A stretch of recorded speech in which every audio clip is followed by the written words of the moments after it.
আজকে আলোচনার মূল বিষয় হচ্ছে 2017 থেকে 2023 সাল পর্যন্ত মাধ্যমিক বাংলায় যে যে ব্যাকরণগুলো এসেছে তার সম্পূর্ণ প্রশ্ন উত্তর নিয়ে আজকের ভিডিওটি তোমরা প্রথম থেকে শেষ পর্যন্ত উপভোগ করো।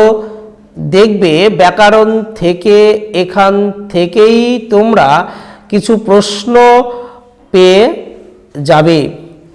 তো দেখো, আজকে 2025 নতুন বছর আমাদের পড়ল। এই নতুন বছরের সকলকে আমাদের চ্যানেল অর্থাৎ মাধ্যমিক অনলাইন গাইড চ্যানেলের পক্ষ থেকে সকলকে শ্রদ্ধা, হার্দিক শুভেচ্ছা, ভালোবাসা ও অভিনন্দন। সকলের ভালো কাটুক, সকলে সুস্থ থাকুক, ভবিষ্যৎ জীবন উজ্জ্বল হোক। চলো আজকে তাহলে আমাদের মূল যে আলোচনার বিষয় কি বললাম, 2017 থেকে 2023 যে সকল এমসিকিউ পরীক্ষায় ব্যাকরণ থেকে এসেছে তার সম্পূর্ণ উত্তর নিয়েই কি আজকের ভিডিওটি। চলো তাহলে আমরা দেরি না করে ভিডিওটি শুরু করি। দেখো, আমি খাতায় পরপর করে দেখবে তোমাদের জন্য কষ্ট করে কি আমি এইগুলো কি লিখেছি। তো আমি বলবো তোমরা অবশ্যই কি প্রয়োজন মনে করলে খাতা কলম নিয়ে কি বসে পড়বে। তো দেখো, 2017 দেখবে এমসিকিউ ব্যাকরণ থেকে যে কোশ্চেনগুলো এসেছিল, দেখো 1 নম্বর দেখো যেটা রয়েছে বিভক্তি। প্রথম প্রশ্ন দেখো ছিল যে বিভক্তি কোথায় বসে। তোমরা কি বলবে? বিভক্তি সর্বদা, উত্তর হবে সর্বদা শব্দের পরে যুক্ত হয়। দ্বিতীয় প্রশ্ন দেখো রয়েছে 30 বছর ভিজায় রেখেছি 2 নয়নের জলে, দিয়ে বলছে জলের তলায় আন্ডারলাইন করা আছে, কোন কারক? তখন বলবে করণ কারক। তারপর দেখো 3 নম্বর কোশ্চেন রয়েছে কর্মধারায় সমাসে প্রাধান্য থাকে কোন পদের? তোমরা বলবে পরপদ বা উত্তর পদের। 4 নম্বর দেখো রয়েছে গড়রাজি সমাস কি নির্ণয় করো। প্রশ্নটা এরকম আছে, হিসাবের সঙ্গে কুস্তি লড়তে তো একেবারেই গড়রাজি নিম্নরেখ পদটি কোন সমাসের উদাহরণ হবে? নয় রাজি, না তৎপুরুষ সমাস বা নং তৎপুরুষ সমাস। তারপর দেখো পরের দেখো যে কোশ্চেন 5, এইটুকু কাশির পরিশ্রমী সে হাঁপাইতে লাগিল, বাক্যটি কোন শ্রেণীর বাক্য? তোমরা বলবে সরল বাক্য।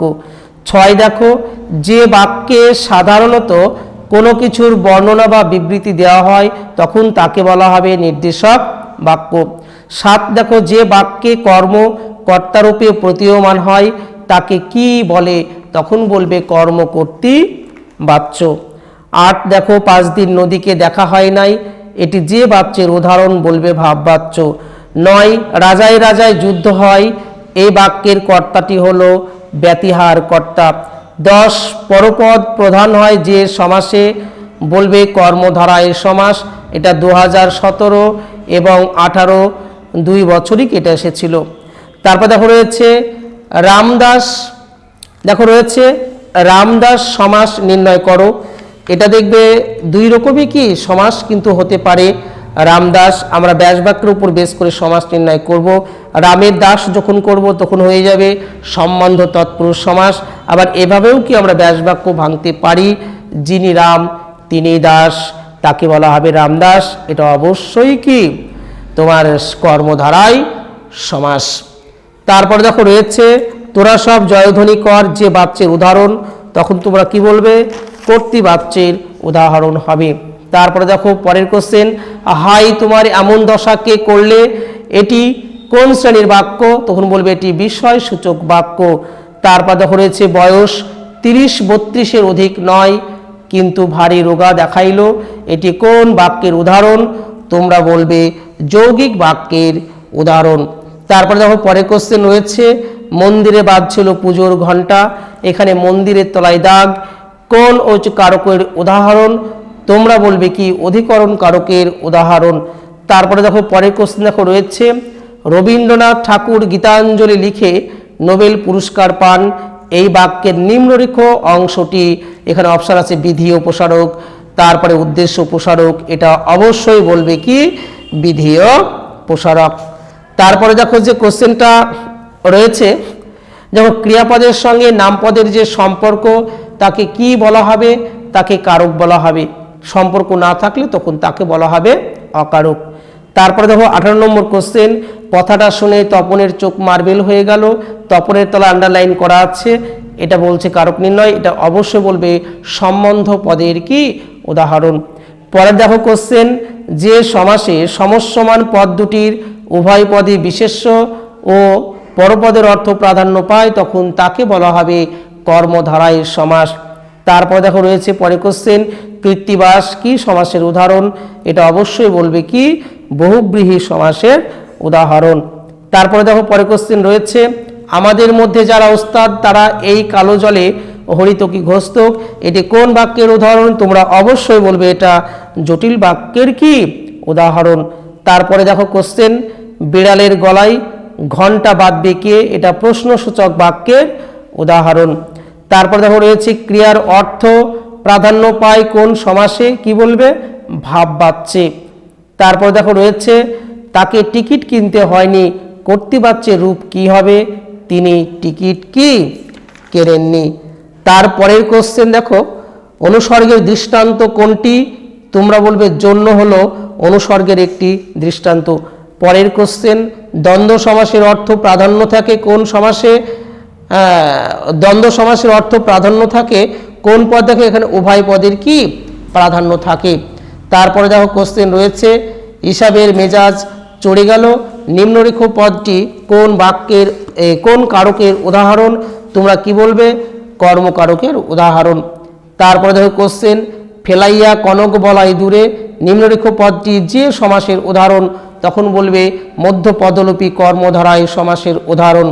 1-14 দেখো, বাংলার এই দুর্দিন আমাকে ত্যাগ করবেন না, এটি অনুজ্ঞাসূচক বাক্যের কি উদাহরণ। আমি মহারাজ নই, আমি এই সৃষ্টির মধ্যে এক কণা ধুলি, এটি কোন শ্রেণীর বাক্য, বলবে যৌগিক বাক্যের উদাহরণ। তারপর দেখো 16 নম্বর, জগদীশ বাবু সিঁড়ি ধরে নেমে যান, বাক্যটির ভাব বাচ্চে রূপ কি হবে, জগদীশ বাবুর সিঁড়ি ধরে নামা হয়।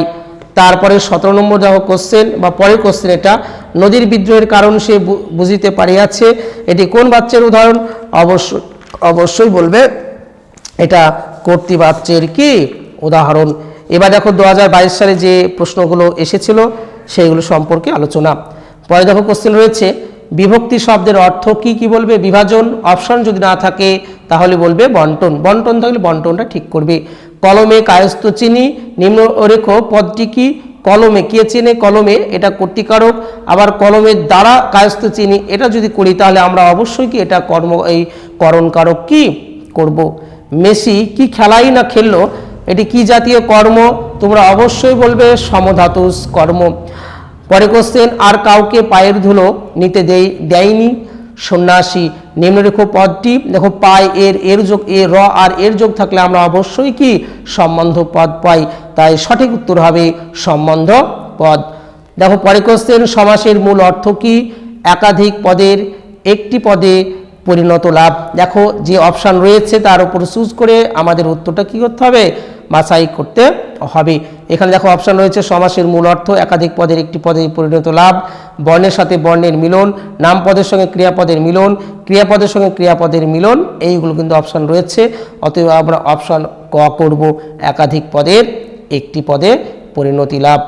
তারপরে দেখো রয়েছে পরে কোশ্চেন, বুড়ো মানুষের কথাটা শোনো, বুড়ো মানুষ কি সমাস, বুড়ো যে মানুষ, এটা অবশ্যই কি কর্মধারায় সমাস হবে। 10 আনন্দার অর্থাৎ এটা বহুব্রীহি সমাস। পরে কোশ্চেন, পূর্বপদের বিভক্তি লুপ্ত হয়ে পরপদের অর্থ প্রাধান্য পায় কোন সমাসে, তখন তোমরা বলবে তৎপুরুষ সমাস। একটিমাত্র সমাস রয়েছে যেখানে কারকের বিভক্তি এই প্রসঙ্গটা কি থেকে থাকে। এবার দেখো 2023, এটা সম্ভবত লাস্ট দেখো। তো চলো 2023-এ কী কী কোশ্চেন এসেছিল আমরা দেখে নিই। অন্যের পরিচালনায় যে কর্তা কাজ করে তাকে বলা হবে কি প্রযোজ্য কর্তা, আর অন্যের পরিচালনায় যে কর্তা কাজ করে তখন তাকে বলা হবে কি প্রযোজ্য কর্তা। তারপর দেখো কোশ্চেন রয়েছে আমাদের ইতিহাস নেই, নিম্নরেখ পদটি কি কারক? তোমরা অবশ্যই বলবে এটা কর্মকারক। তারপর দেখো কোশ্চেন রয়েছে উপমান ও উপমেয় পদের অভেদ কল্পনা করা হয় যে সমাসে, সেটাকে বলা হবে কি? রূপক কর্মধারায় সমাস। তারপরে দেখো রয়েছে 1-13 চিরসুখী পদটি কি? ব্যাপ্তি তৎপুরুষ সমাস। তারপরে দেখো পরে কোশ্চেন তোরা সব জয়ধ্বনি কর, এটি কি জাতীয় বাক্য? তোমরা বলবে অনুজ্ঞাসূচক বাক্য।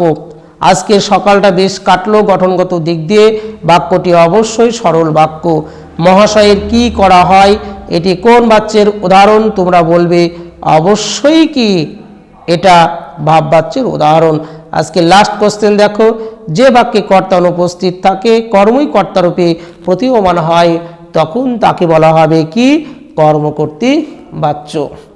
পরবর্তী সময়ে অর্থাৎ 2017 থেকে 2023 সাল পর্যন্ত এসিকিউ ব্যাকরণ থেকে বাংলা যে যে কোশ্চেনগুলো এসেছে তার সম্পূর্ণ উত্তর পেতে আমাদের মাধ্যমিক অনলাইন গাইড চ্যানেলটিকে সাবস্ক্রাইব করে সাথে থেকেও। আর যদি ভিডিওগুলো ভালো লেগে থাকে অবশ্যই সকলের মাঝে ছড়িয়ে দাও। সকলকে ধন্যবাদ।